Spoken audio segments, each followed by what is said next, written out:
Hello students, welcome to the e-learning platform by JMS the School Pushkar. Today we are going to discuss the biology section of class 9th and the very first chapter of biology, that is the fundamental unit of life. Okay, so सबसे पहले आप chapter का नाम देखो, the fundamental unit of life. So what is the fundamental of unit of life? That is cell. तो अगर मैं आपसे क्वेश्चन पूछूँ डिफाइन सेल, तो आप क्या आंसर देंगे मुझे? Cell is the fundamental unit of life. Okay, तो यहाँ तक हमने क्लियर किया सेल क्या है. ठीक है, अब इसके बाद में हम आगे डिस्कशन करते हैं that discovery of cell. Cell की डिस्कवरी किस तरह से हुई थी? Discovery of cell was discovered by Robert Hooke in 1665 in a cork bark of a tree. तो इन्होंने क्या है कि सेल की डिस्कवरी सबसे पहले रॉबर्ट हुक ने की थी, और ये एक डेड सेल थी. जो ये इन्होंने कॉर्क देखी थी वो कैसी थी? एक डेड सेल थी. ठीक है, ये एक कॉर्क थी, यानी कि मतलब बार्क ऑफ ट्री होता है, ट्री की जो बार्क होती है उसे हम कॉर्क कहते हैं. और ये क्या थी? एक डेड सेल थी. इसके अंदर जो प्रेजेंट थी वो सारी क्या थी? Dead cell. इसके बाद में हमने देखा कि लेवेनहॉक आए. तो लेवेनहॉक 1674 इन्होंने फर्स्ट टाइम लिविंग सेल को डिस्कवरी किया था. ठीक है, इन्होंने फर्स्ट टाइम लिविंग सेल की डिस्कवरी की थी. ओके, तो अब आगे हम लोग देखते हैं कि एट फर्स्ट कि ये हम लोग कैसे समझे कि ये सेल्स क्या होती है, कैसी होती है, कैसी नहीं होती है. ये समझने के लिए सबसे पहले हमें देखना होगा कि हम इसकी स्टडी कर किस सकते हैं. ठीक है, तो हम इसकी study microscope, you can see here that this is microscope. तो अगर हमको कोई भी तरह का कोई भी ऐसे ऑर्गेनिजम्स देखने हैं या बहुत ज़्यादा, हम उन्हें नाम ही माइक्रोस्कोपिक ऑर्गेनिजम्स कहते हैं. ठीक है, कि जो हम लोग हमारी नेकेड आई से नहीं देख सकते हैं, तो उन्हें हम क्या कह सकते हैं? Micro organisms. ठीक है, तो अब इसी तरह से यहाँ पे हम देखते हैं कि ऑर्गेनिजम्स जो है उनको टू पार्ट्स में डिवाइडेड किया है. The very first is unicellular organisms and the second is multicellular organisms. जब ऑर्गेनिज्म की बॉडी सिर्फ एक ही सेल से बनी होगी तो हम उसे बोलेंगे यूनिसेलुलर ऑर्गेनिजम्स, और जब ऑर्गेनिजम्स की बॉडी बहुत सारी सेल्स से मिलकर बनी होगी तो हम उसे क्या कहेंगे?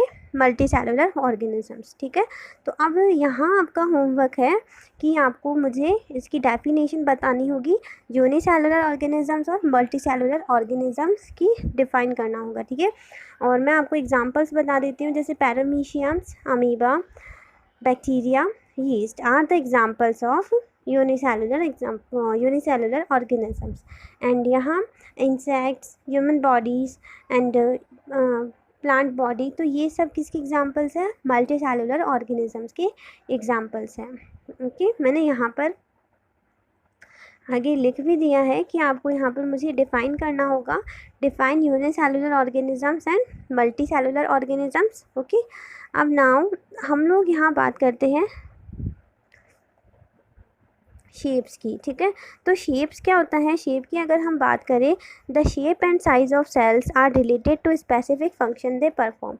शेप और साइज़ जो होता है सेल्स का, वो किस तरह से जुड़ा हुआ रहता है कि भाई वो क्या है, हर चीज़ उनका साइज़ और शेप जो होगा वो क्या होगा कि हर एक सेल अपना अपना स्पेसिफिक फंक्शन परफॉर्म यानी करेंगे. ठीक है, आगे है each living cell has the capacity to perform certain basic function. हर सेल की अपनी अपनी कैपेसिटी होती है कि वो कोई ना कोई बेसिक फंक्शन कर सकते हैं. वो उनका अपना अपना कोई ना कोई काम होता ही है.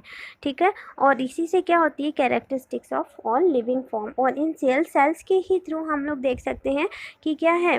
लिविंग फॉर्म्स की कैरेक्टरिस्टिक्स हमको शो होती है. ठीक है, cells are the basic unit of life.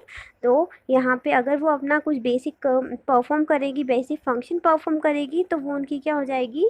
Characteristics of living form. Okay, now अब हम लोग देखते हैं what is cell made up of. Cell किससे बना होता है?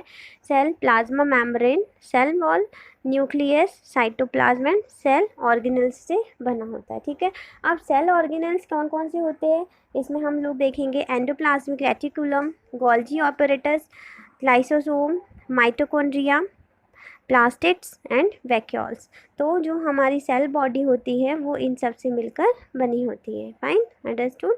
तो अभी हमने इन दिस वे हमने चैप्टर का ओवरव्यू ले लिया है। अब आगे वाली जब स्लाइड्स होगी और हमारे जो नेक्स्ट चैप्टर्स होगा, और सॉरी जो हमारा नेक्स्ट वीडियो होगा, तो उसमें हम लोग इस चैप्टर को थोड़ा ब्रीफली डिस्कस करेंगे। जैसे हम लोग देखेंगे what is cell made up of, तो यहाँ पर हम लोग plasma membrane, cell membrane, nucleus, cytoplasm और सेल ऑर्गेनेल्स को डिस्कस करेंगे। ठीक है, okay, thank you so much.